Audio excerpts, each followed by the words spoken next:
Well, I've got some news on the double O gauge layout, and let's take a look at this brand new Class 47 from Bachmann. Stay tuned and all will be revealed.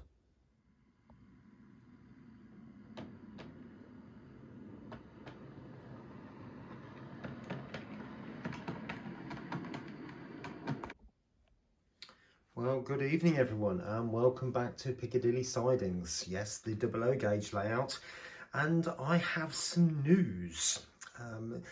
First of all, I'll show you the slightly lesser news. You will see, obviously we've got the hush hush just there, and I now have one LNER coach. No, I don't. I have two, three, and there's another on its way, and I'll be getting another couple as and when I can find them cheap enough. So I didn't pay that. I paid a little bit less than that, and that one was the cheapest of all. That one came in at £10, I think. That's including postage and packaging. So I will be doing a video on tarting these up, because obviously this is the basic version that was been around for, I don't know, hundreds of years, seemingly right back to the 1980s, I think, these ones. And you can certainly see from the box, I remember having these boxes when I was a kid. And yeah, and the other box, you could probably just about see it just there, which was, I think, the next version on. So that was the box for that, I think. Yeah, but so like I said, I will be doing a video on tarting those up and making them look a lot more realistic, but I want to get all six first. Well, slightly more exciting that the layout is now in its new location. I'm not going to spin you right round completely, but you can get an idea of where we are now. And it's up against the wall, and the window is that way. Okay, so does that mean things are going to start I'm going to start building very soon? No. Two reasons. One, I need to get all the wood first and the board. I've got some wood, but I don't think there'll be quite enough. And the other thing as well is just the time of it all. It will need a holiday to do this, and I think it will need a 2-week holiday from school to get it sorted done, really, because I think 1 week is going to be a bit too rushed. So I don't want to rush it and make a mess. But anyway, that's where we are with that. And now let's go on to the 47. Right, and there it is. You might remember the video at Christmas where I'm totally blown away, and I still am totally blown away, because this was an incredibly kind gift from a friend of mine. And as you can see, this is the sound fitted version. Just to show you the code on that, it's that one. I think it's the middle one. So let's get it out of the box and have a look. So the model's on the table just by the side of us. We'll look at that in a second, but you can see there's the detail pack. So there's some pipes in there, vacuum pipes, and all sorts of gubbins. Obviously that's the original blanking plate. I'm not going to undo that at the moment, but I may fit those bits as and when I see how I'm going to use it. Yeah. And right, I'll show you the paperwork. I'm not going to drool over it because I'm never one to be doing that, but well, actually, I'll show you the other one first, because that's the basic manual. It says that. If I open up the next page, if I do that, then if you want to look at it, you can. You can pause the video and have a look. But I have to say, I do like how Bachmann do these now. I think it was all set, the precedent was set when Dapol started to do it with their 68. And they certainly did it with the N-gauge one as well. They created a booklet with huge amounts of detail in, and these are very similar to that. This is the sound one. So if you want to pause that, try and get it all in shot. So it shows you the CVs changing certain bits. I'll talk about that in a bit. and there's all the actual sound functions there as well, so if you wanted to pause that. Okay, but again, we'll look at that in a bit. Right, onto the model. Well, there it is in all its glory. I have to say, I am very impressed. I'll just do a general spin round first of all. And I know I'm not the earliest one to the party on this front, and there's some other people got there before me. That lamp iron seems a bit bent. Okay, but I don't have the previous version, so I can't comment on that too much, but I did have a conversation with Richard from Everard Junction when I met him at Milton Keynes show a couple of months ago, or a few months ago, and Hornby magazine had the green one on display running around their layout, and he seemed to think that the previous version was just as good in many ways, but this is a bit sharper and a little bit more like a next step on, if you like. I mean, these grills are beautifully done, very exquisitely done, and looking at the roof detail as well, that does seem to have, I can see all the hatches very, very clearly, and I can just imagine lifting one of those up, to be honest. So when I finally do get round to weathering it and running a bit of Null oil in there, that will be absolutely gorgeous. And this version, I mean, all the versions do have the fans. This one, the fans don't work on this, but they are, you can see they will turn. So I don't know whether I'm going to be able to get a motor to, or a thingy bob to go inside there. They might be selling them on, I don't know. I doubt it, mind, but you never know. But again, beautifully done. I mean, the actual grille on there is incredibly fine. And, you know, it does feel as if it's just like a miniature version of the real thing. And again, all these absolutely beautifully done. If I take you around to the front, well, actual fact, you can see the engine room in there, can't you? So let's start around the front and have a look at the detail there. You can see from in there that is very well done. Separately fitted parts for the wheel at the back. I think it's a brake wheel, and I believe those seats are full height seats. Yeah, so you might even be able to fit, if I come around the side, you might even be able to fit a full-size person in there and not have to chop their legs off. Right, just moved you out a little bit, but all these handrails, and it just seems so beautifully done. And the other thing that to notice as well, and I think Dave Dean Park Station pointed this out, is that the light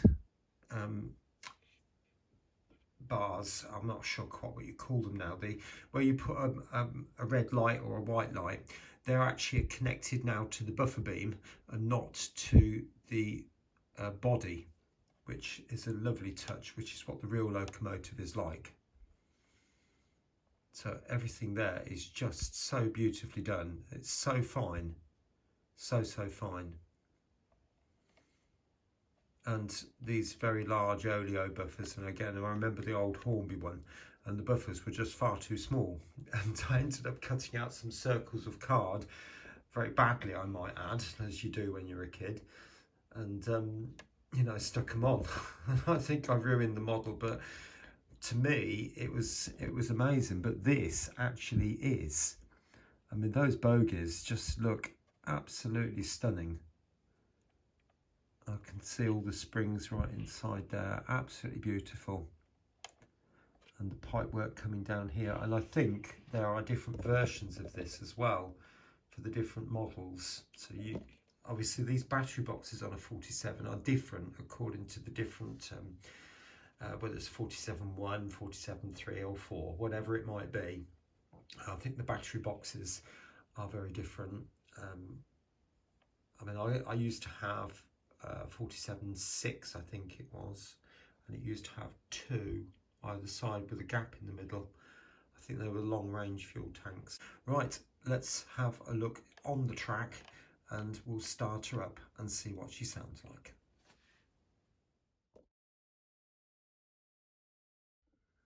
Okay, then let's bring her on.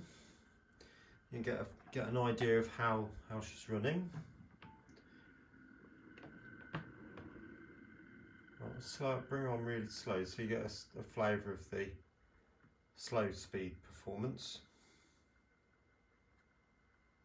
And that's about as low as I can take it. But that's pretty good really, isn't it, when you think about it? I mean, it's still moving over the points, not stalling or stuttering.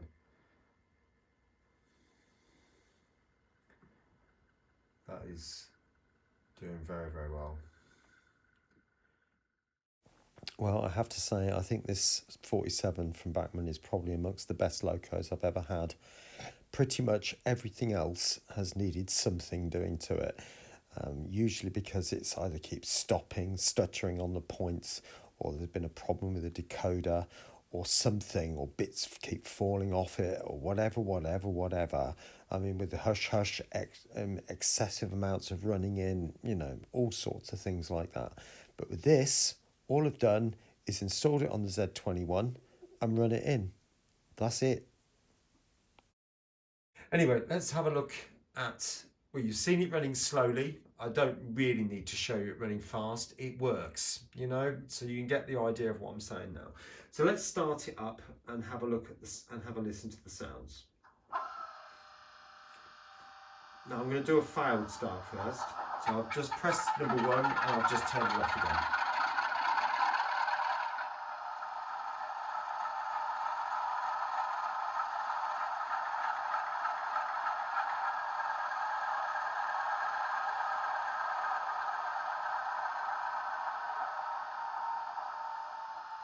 Now I did have like a 2-second gap with that, so I'll press it much quicker this time. So on, off.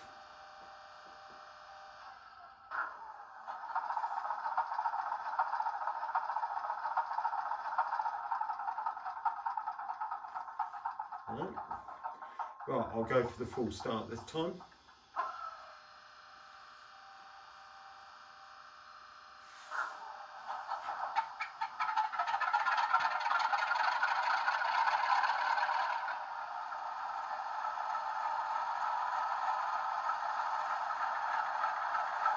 So if I bring that sort of there, you can see what I've just done. And number 1, it says you can turn it on and off. Now, number 2 is the brake function. So obviously you use that to slow the locomotive down, just in case you wondered. Now, number 3 and 4, I've changed.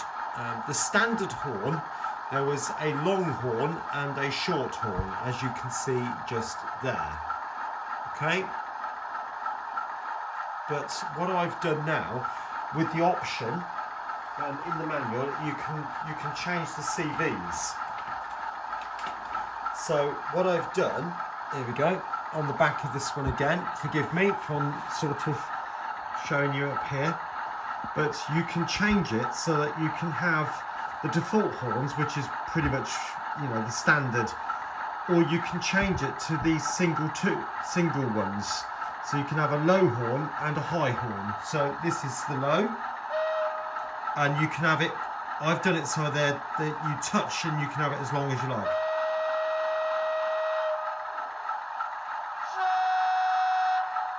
So you can have,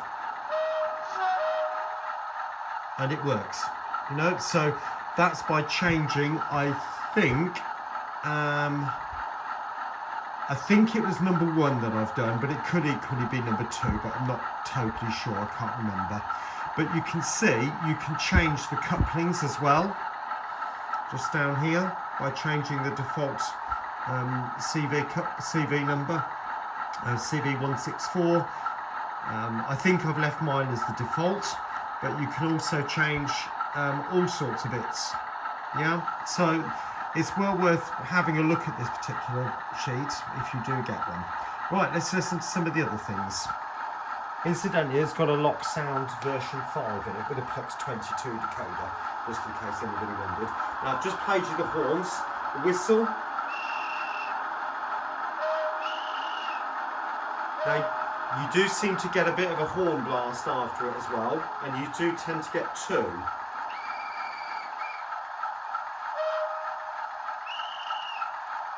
So that's pressing the second time. You can hear there's 2 separate horns coupling.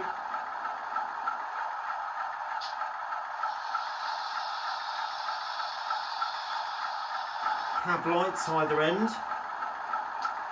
I don't know whether you can see that. If I turn the main light off, hopefully you might be able to see that a bit better. So they're both on at the moment. In fact, I'll zoom in a little bit. Main lights are obviously on. And you can obviously have just the front lights and turn the back lights off as well. Flange skew, that's but you can also have the engine room lights on. Now, although this version doesn't have spinning fans, you can have the sound of them.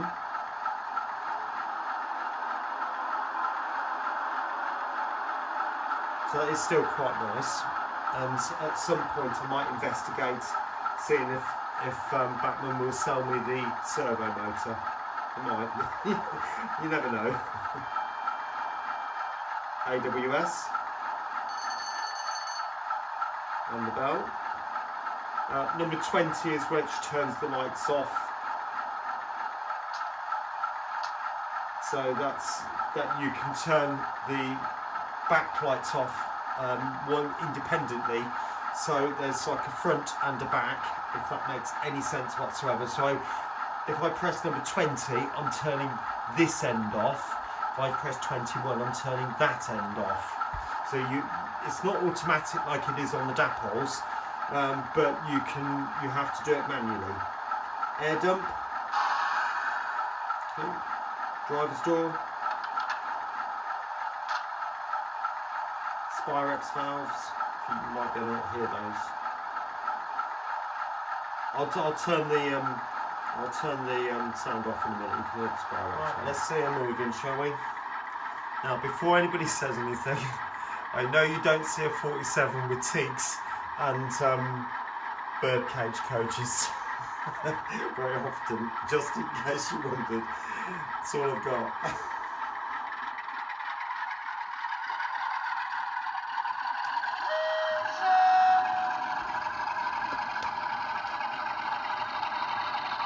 But that sound, I have to say, is exactly as I remember them. Coming out of St Pancras when there wasn't an HST, it used to be a 47.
Well, I did promise I'll shut it down for you so you can hear those spirals valves.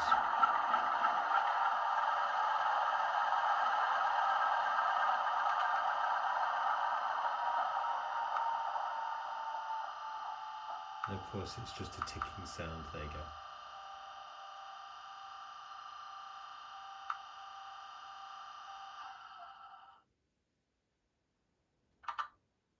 So the Spirex valves are those ticking sounds you hear after the engine's shut down. I don't know quite what it does, what it's for, but that's the sound you hear. All right, so anyway, what do I reckon? I love it. I absolutely love it. Now, I say that about most of the locomotives that I have and the stock that I get on the layout, obviously because, I mean, this was a gift, I know, but I mean, most of the things I choose, but to be honest with you, I really wanted one anyway. So when it turned up, I'm just like, oh, gobsmacked totally. But I absolutely adore it. It's by far the best locomotive I've got. It sounds amazing in my opinion. It's got dual speakers in it. And it sounds just as I remember them. I mean, you don't see that many 47s about these days, obviously, but there used to be, I think, over 500 of them at one point. They're as common as the 66s are now. So they were all over the place, pulling freight and passenger and all sorts, as you very well know. But I remember them on the passenger trains when I used to come back from London, St Pancras. You know, so they bring back fond memories too, just as much as the 25 does, and you know, one or two other bits and bobs as well. So not necessarily this particular locomotive, but the class itself on this occasion. But I think Bachmann have done an amazing job. It looks fantastic. It looks like the real thing, as far as possible. You know, it's a 00 gauge model, and you know, there are obviously couplings are not quite right, and as you know, but no, I think it's absolutely fantastic. And if you're able to go out and get one, I would go out and get one. I was in my local model shop this morning, and he'd got one, but it was the base model, so it's just you know, obviously without any sound, and he'd got this particular one. But I think they're probably in many model shops. I wouldn't say they're all over the place because I don't know, but yeah, if you're into 47s, I would get one, to be honest, if you're able to manage it. But there you go. So I love it. Anyway, I'll say bye for now, and take care of yourself, and I'll see you again here on Piccadilly Sidings and on the Engage layout very, very soon. Take care of yourself. Bye for now.